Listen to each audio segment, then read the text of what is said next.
Welcome to Pasadena, Texas, just outside of the booming U.S. city of Houston, where Air Liquide's Bayou Cogeneration power plant is located.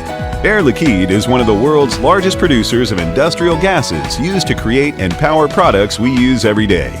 At Bayou Cogen, a combined heat and power plant, the energy produced is sold into Texas's electricity grid for use in businesses and homes across the state, which covers more than 24 million customers.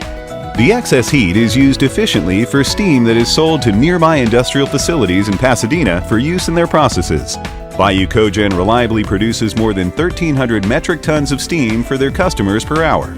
The customers then produce materials used in everything from medical syringes and car seat cushions to paints and cosmetics.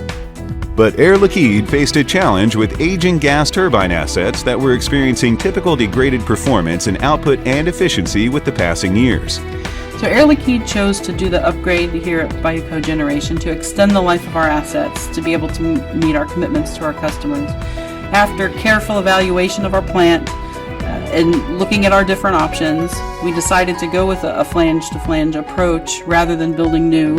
A lot of the infrastructure of our plant still had considerable life left, and so to be able to reuse that and then renew the parts of the plant that needed life extension, that's how our project scope came together. So the flange-to-flange is the opportunity to replace the gas turbine without having to go in for a major inspection. It's just a replacement of the gas turbine right off the foundation, and the new one goes right on just as it rolls off the factory floor.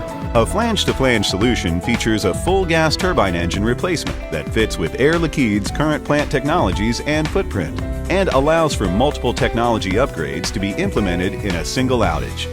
While maintaining reliability and availability, Air Liquide was also able to reduce the emissions produced in the process. GE's flange-to-flange technology will help Air Liquide reduce carbon monoxide emissions by up to 60% and nitrous oxide emissions by more than a third. This reduction is equivalent to removing 50,000 passenger cars from the road, or eliminating the amount of emissions a car would produce driving to the moon and back more than 600 times. By ensuring availability, reducing emissions, and extending the longevity of critical manufacturing infrastructure, GE and Air Liquide will continue to power both American manufacturing and communities for decades to come.